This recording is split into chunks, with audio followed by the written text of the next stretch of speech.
Hello and welcome everyone, I'm C.S.Gilmore and today, we will be speaking of The Lion, Son of the Forest by Mike Brooks. The Lion, Son of the Forest is... Let me see if I can get that all in one. There we go, that's better imagery. There, now you can see the whole thing a little better, hopefully. Nice shiny letter-wise. Then a little bit, let's get a close-up on the lion himself. Yeah. So, The Lion, Son of the Forest by Mike Brooks. This was an interesting read, and we're going to discuss this today. So, spoilers ahead. Don't listen if you plan on reading this and don't want it spoiled. That said, like usual, I'm going to probably skim over some things and forget some other stuff. Now, this book starts off really weirdly because you don't know what's going on. And that's because the lion doesn't know what's going on either. I feel like this one helps to know some background. Now, to the best of my knowledge, one, it would help to know some of the horse heresy version of the lion back before he got to this point, and what led to this point. To the best of my knowledge, the lion has been in basically a coma after Caliban, his home world, blew up or got sucked into the warp or something along those lines. Anyhow, he's been in a coma in the Rock, which is the Dark Angel's fortress monastery. And to the best of my knowledge, that's where he's just been for like the past 10,000 years or so, storyline wise. And his sleeping conditions have been a little different than, say, Robo Gilliman's. Gilliman was on the brink of death due to some super poison or something, if I remember right. And he was in a stasis field. The lion was not in a stasis field, to the best of my knowledge. He was just out. I don't know how in the world that works for, not becoming an atrophied corpse, but, Primarch spend 40k, nothing makes sense necessarily. But this story doesn't start on the Rock. It starts in a strange wooded area with a river, or a stream of some sort, as the lion comes to himself and is like, I don't know where I am, or much about. He basically has amnesia, more or less. He doesn't start off just knowing everything. But it comes back to him over time.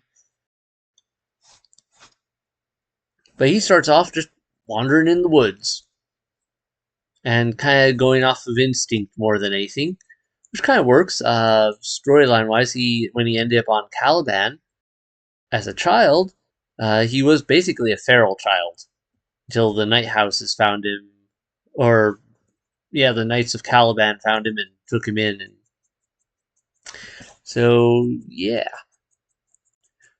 gets back to his roots a little bit there.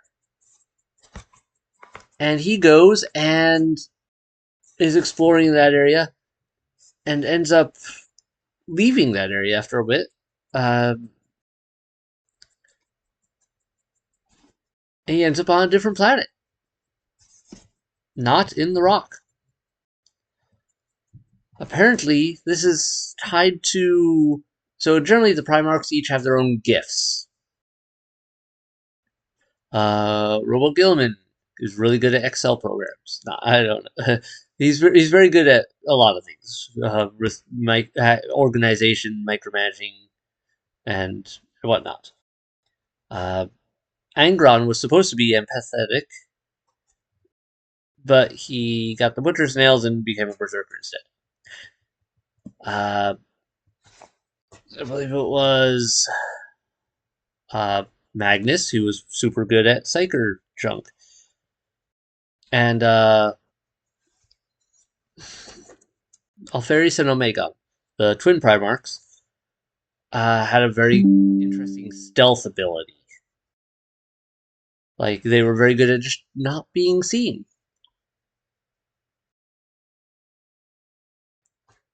Alright, so in this case, though, the lion, as I recall, didn't really have that. But in his old age, he develops it. And that ability is he can forest walk. He walks through a. He basically walks through a weird form of Caliban. The forests of Caliban. A very weird version of it, by the way. It's got some odd things in there that I think kind of like how a navigator is sometimes described as they walk like when they guide a ship through the warp.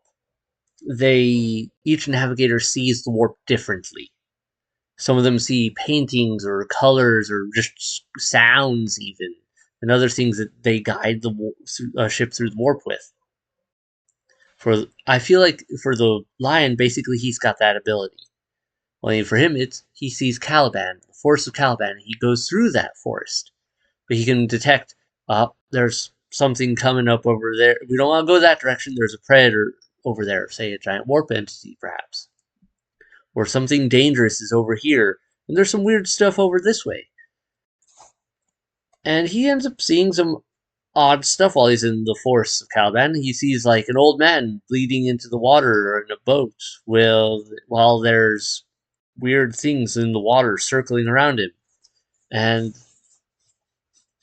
suggestion is that maybe the Emperor or a fragment of the Emperor, because the Emperor is a bit fragmented.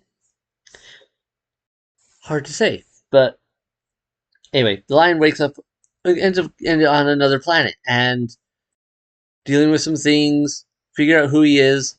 He actually runs into one of the fallen, meaning a dark angel from his time, from 30k, the Horus Heresy.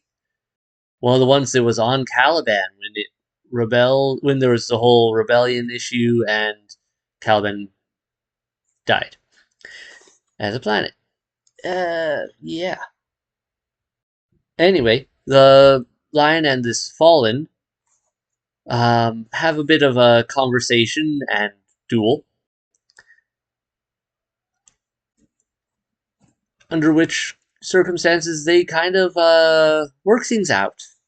One, the lion actually starts kind of remembering more who he is or was, and he starts piecing things together and recognizing who he's fighting with, and they actually, yeah, uh, they come to an agreement. And the lion kind of realizes past me was an idiot. I did some stupid things in some stupid ways that should not have been handled the way they were. He's gone through a lot of growth with his coming back to himself.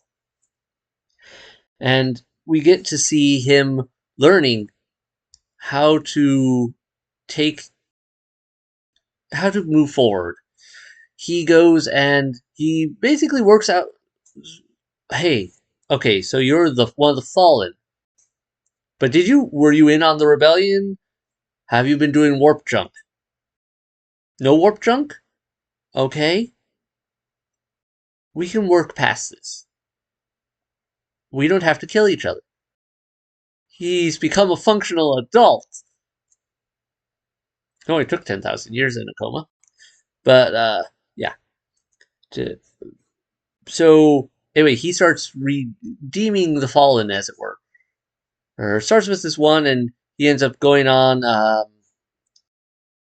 He helps save a planet from that's being attacked by chaos and being revered by the citizenry, that sort of thing. He gets a lot of things sorted out because even though he's just woken up, he gets right back to fighting the forces of chaos and jump. He's not completely, like, he didn't just wake up buck naked and run around trying to deal with this. He's got, I believe he woke up with his armor, which I think he was in that armor when he was in a coma, so it kind of makes sense in that regard.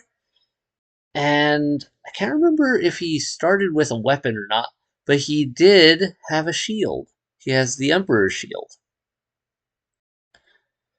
Just like how Gilman has the Emperor's sword. The Lion has the Emperor's shield, which is a really good shield.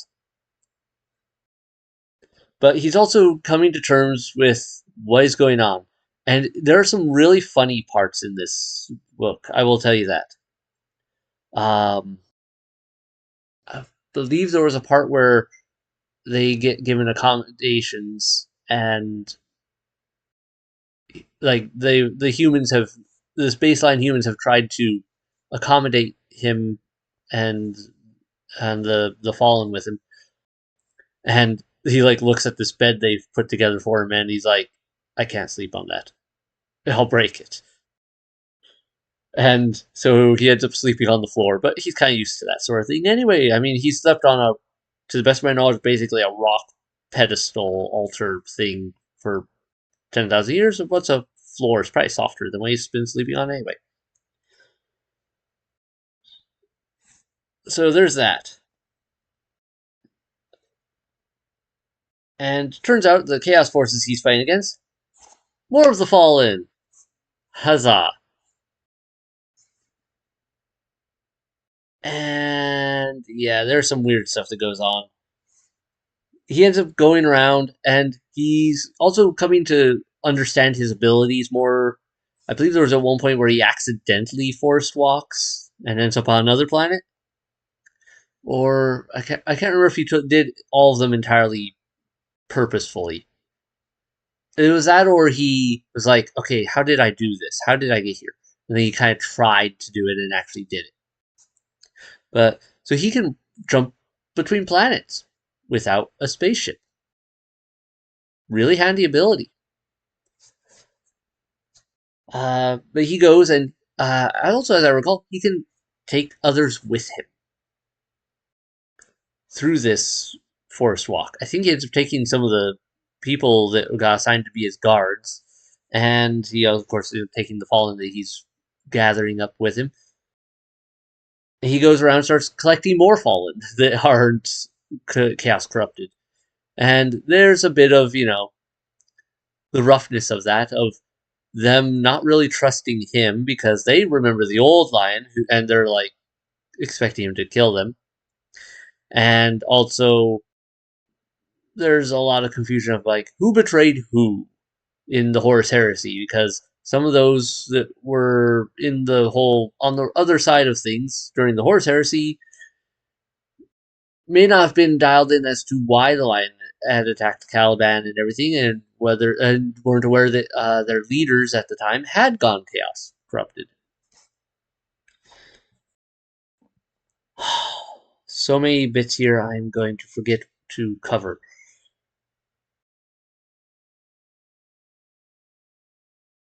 Another funny part. This one comes in later, when he's actually fighting some of the Chaos guys, like much later in the story.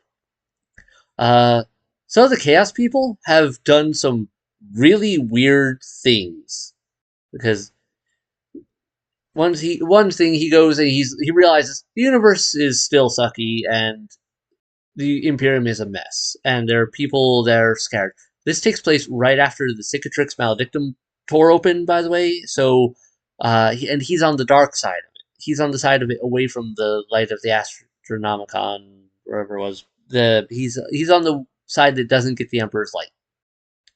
So space travel sucks, and Gilman's not in this area, and he's trying to figure things out and figure out, okay, how can I piece the Imperium together? How can I save people? And so he's going around from planet to planet trying to help people. I believe he actually does get a hold of a spaceship at some point, or did he purely go around force walk? I think he did definitely get a spaceship. Took a little bit though.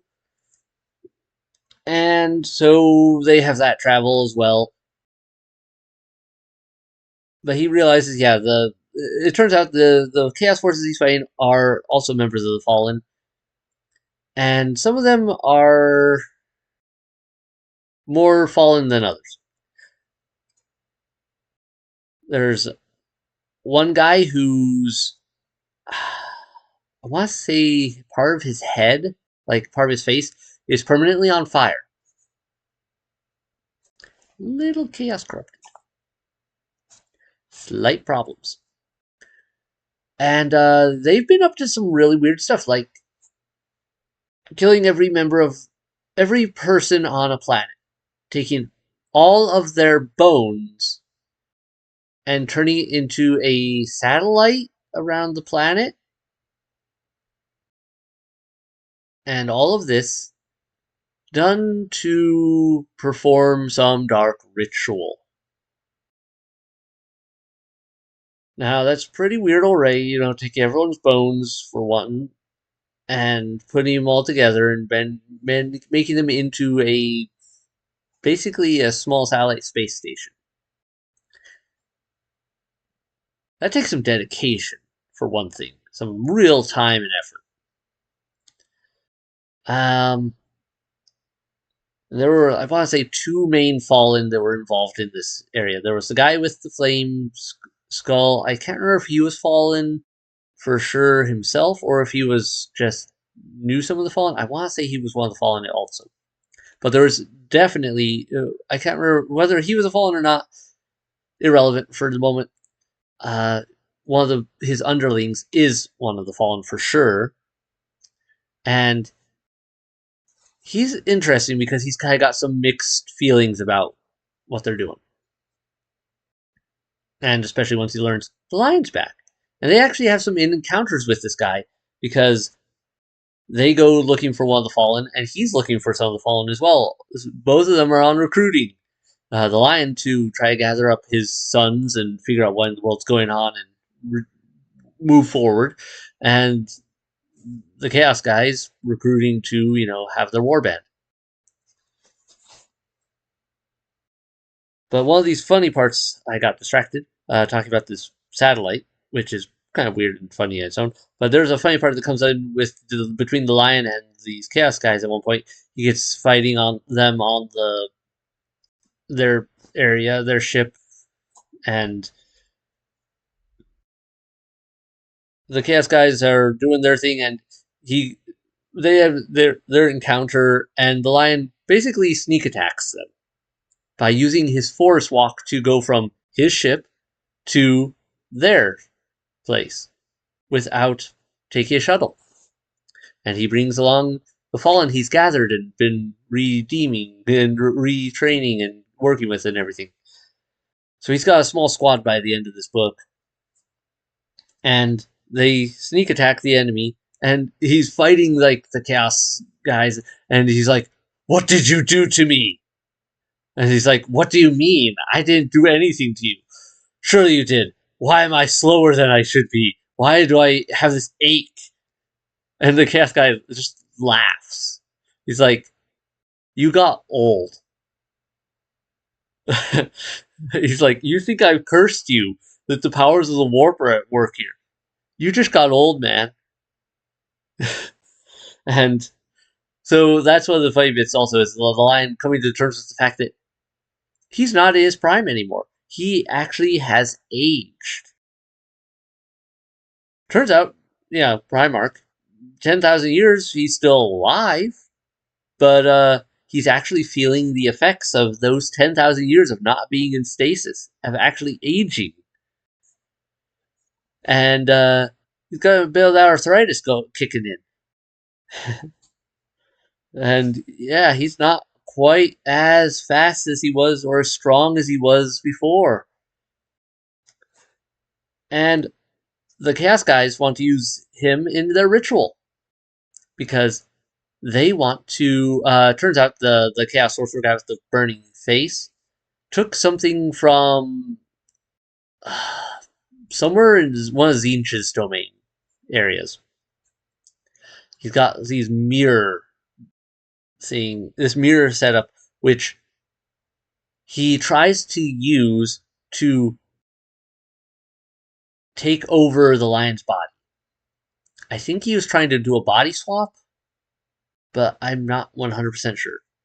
He was trying to do something anyway to like steal the lion's body or his, and I like because he wanted the Primarch's power and the Primarch's abilities, but doesn't quite work out for that Mr. Flamehead because the other Fallen that was working with him and was dedicated to him for I forget what reason. I think he had saved his life or something at some point. Uh, you know, wasn't quite full. Well, he had kind of gone to chaos. He also hadn't drunk of the Kool-Aid quite so deeply. And when he realized, no, the lion's back, and he's kind of better than he was before, and like they worked. He actually one of the Fallen redeems themselves. I can't remember if he lives or dies in the story, but he redeems himself by actually helping the lion out of this trap, and together they manage to take down the Chaos Sorcerer dude and fun stuff like that. Great things. I skipped over a whole bunch because there's a whole thing with him, like gathering up the Fallen, working out things, training, how to do that. Him saying the guidelines of like, okay, you may have been against me in the past. We can move past that. But have you been fighting against the Imperium? All right. Yeah. Okay. Yeah. I can see how your fellow Dark Angels, my other sons have been kind of idiots, and with this whole hunting you down thing, kind of forced you to go renegade. All right. We can move past that. Oh, you've been drinking the Kool-Aid of the Chaos Gods. You got mutations. You serve the Chaos powers. That's a no-go. That's you getting your head cut off. So yeah, he's kind of working out the lines of what's redeemable, what was okay. We definitely had some mistakes in the past, and what is we have to end this now. Sorry. And I want to say this story had some weird endings too.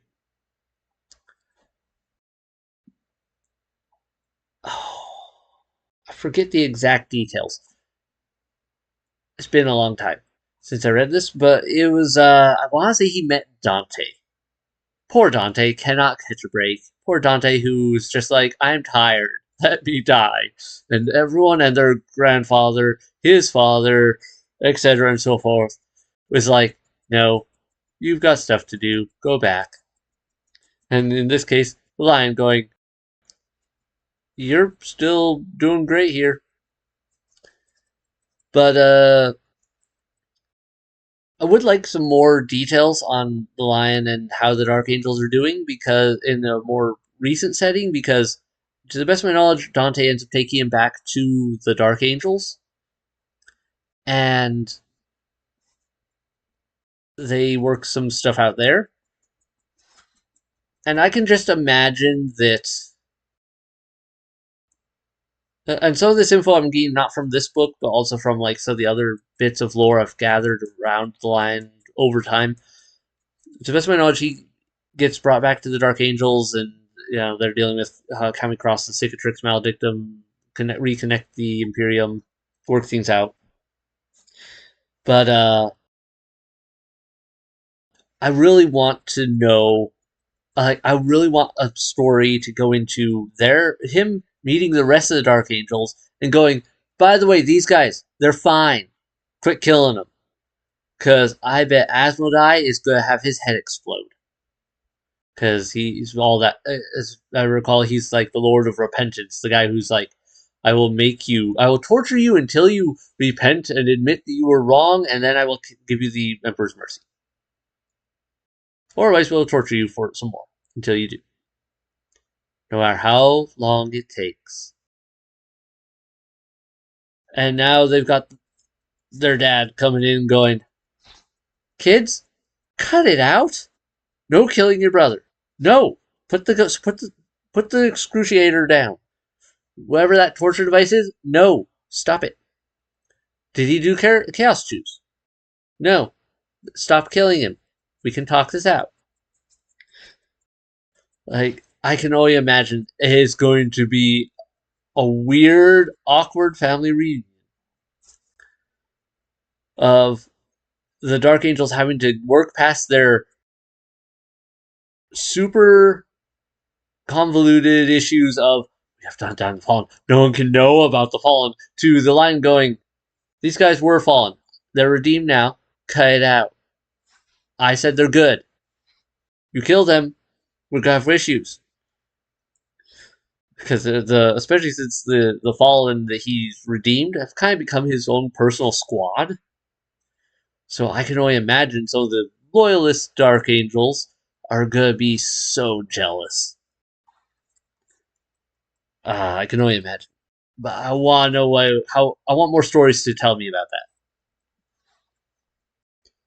that. But this story was really fun. It also had a lot of really kind of Arthurian feels to it, especially with the Caliban uh, walking, force walking stuff. Because he gets some more encounters with the weird king guy in the boat, but he also he ends up meeting him in a hall. Gets the general feel that this place is really dangerous and this guy could kill me.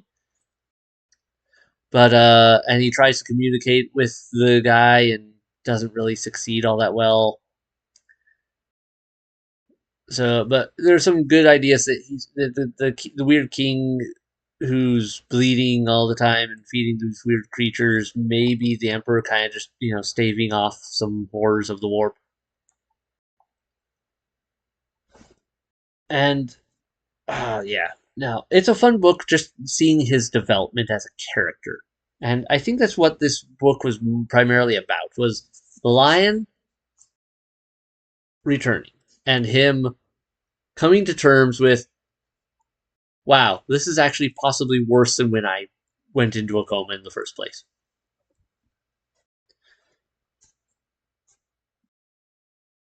Also, I'd love to see him and Rowboat Gilman meet up again. And I've seen some of the memes about him, like meeting up and going over weirdly. But I suspect that really what they do is they'd probably meet and go, brother, finally someone who's sane around here. What? The Inquisition? They do what now? Why is everyone worshipping us? We can't kill them all. No, no, no. We have to save the Imperium. Okay, cool.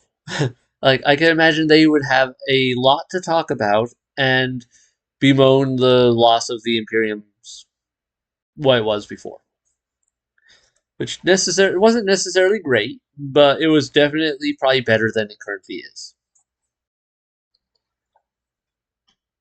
I'm trying to think if there was any major points I skipped over. I think there was a lot of just them doing things and getting from place to place, working things out, him building up the squad, doing training, figuring himself out after basically coming back from I not even remembering who I was before type deal. And yeah.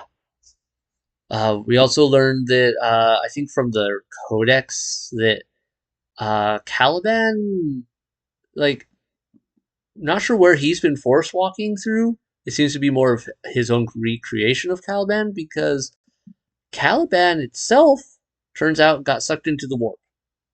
And Vashtor, wannabe new chaos god,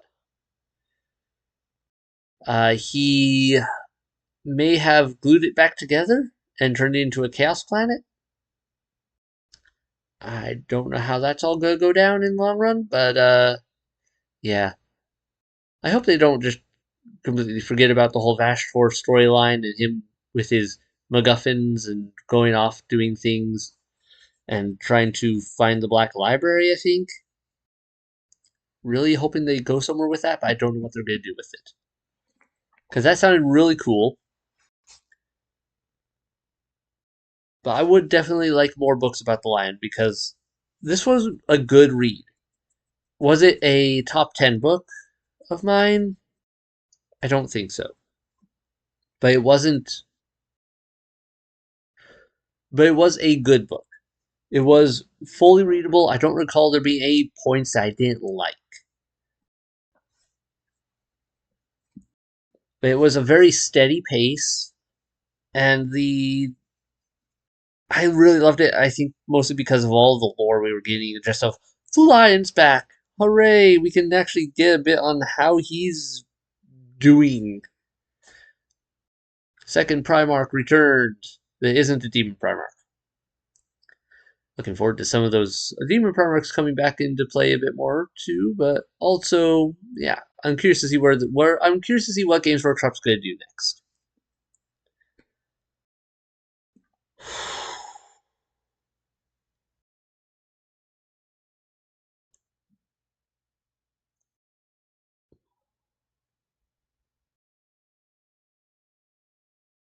Yeah, can't think of anything else major that I need to cover here.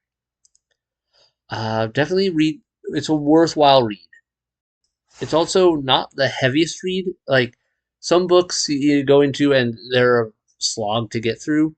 This one was fairly easy to read through. I didn't have too many issues. Unlike some of the Armin books I've tried reading, where it gets very slow and you have to kind of work your way through it. This was a fairly easy read. Very interesting throughout the story. There was a lot of cool things that happened. You get to see people reacting to, wow, another Primarch's back. And also, wait, are you really a Primarch? Lots of fun stuff there. I feel like I'm repeating myself now, though, so I gotta stop. Uh, definitely check out, though. I would say I'm gonna give this book an 8. 8 out of 10. Because it had a lot of good points. And yet, I don't know. It didn't make, like I said, it didn't make my top 10, I don't think. Just, it was good. It just wasn't a favorite.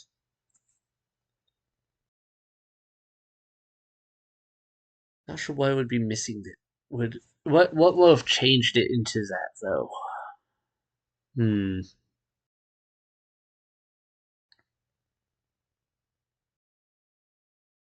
I don't know.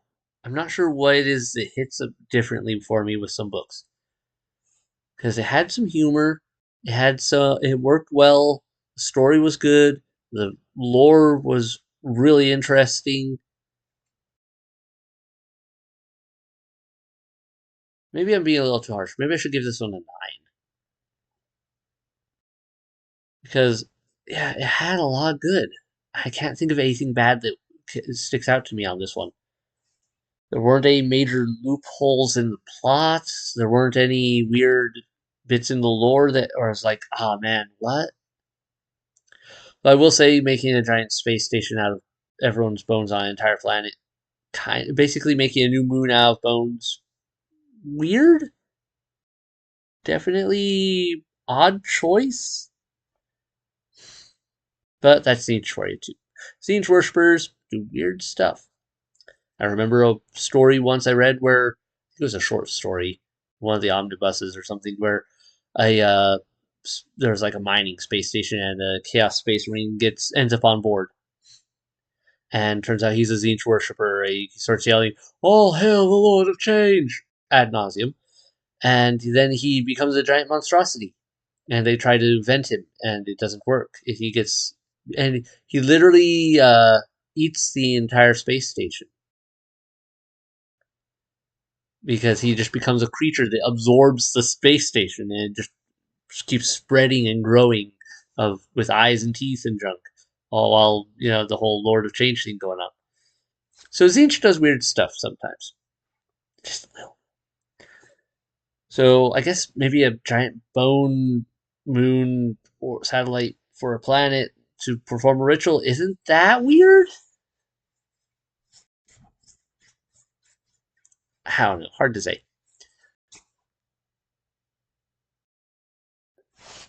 I would say this to, like, if you're not a Dark Angels fan, this may or may not matter to you, this book, because it's definitely, it's the Dark Angels Primarch.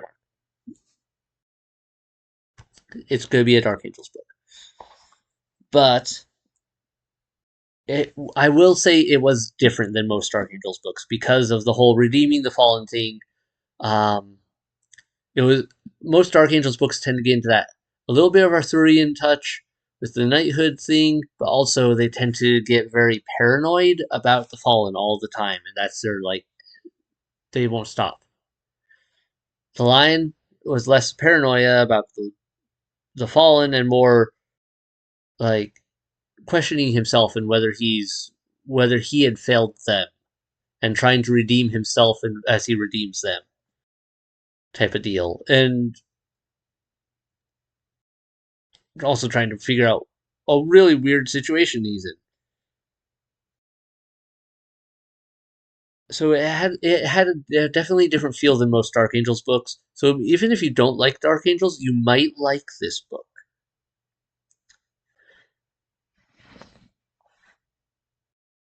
But if you do like Dark Angels, definitely get this book because Dark Angels Primarch, read it.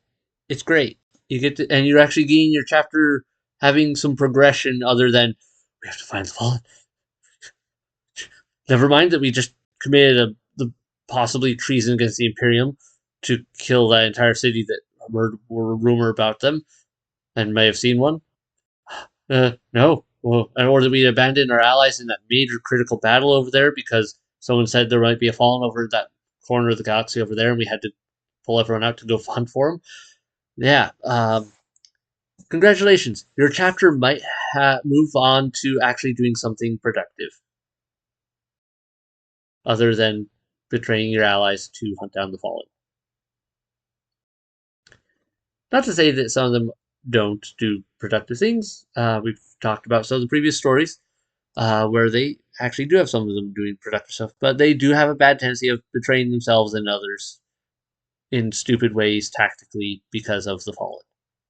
And maybe the Lion will kick their butts into gear into not doing that all the time. And they could get something productive done and not kill people on stupid reasons. I wonder if they still got the.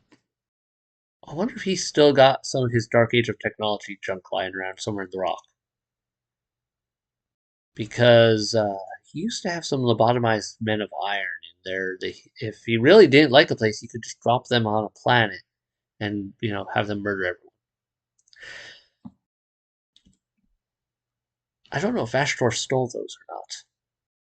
If Ashtor stole those, that could be very bad. Because Ashtor did attack the rock, but that was because he wanted to steal something else that he needed as part of his MacGuffin for the key to something or other. Uh, okay, we're getting way off topic because I'm now just getting into random lore about the Dark Angels. Alright, I really have to stop. Thanks everyone so much for watching. I hope you've enjoyed it. Have you read this book? Any favorite parts? Least favorite part? Any parts that stuck out to you as weird? Because I can't think of anything that really hit me as a man. I didn't like that about this book, and I would say it had a lot of really good points going for it. And I really liked the weirdness of his force walk with there's something really dangerous over here. Probably him avoiding a warp predator in his warp walking situation. And or his interactions with the king and kind of not getting anywhere with it, but the definite indications that it's probably a fragment of the emperor he's communicating with, or maybe the emperor himself on the throne. Who knows? Hard to say. So there was a lot of stuff that was kind of just hinted at,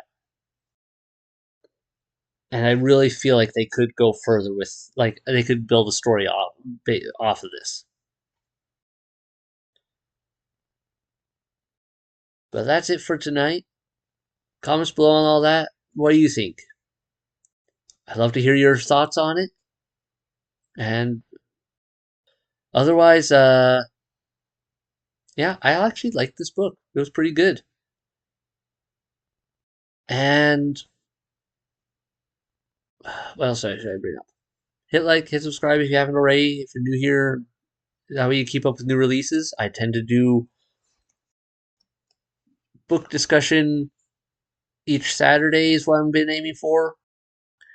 And otherwise, I tend to do daily releases of video game plays, except for Sunday. I do, that's kind of my break day.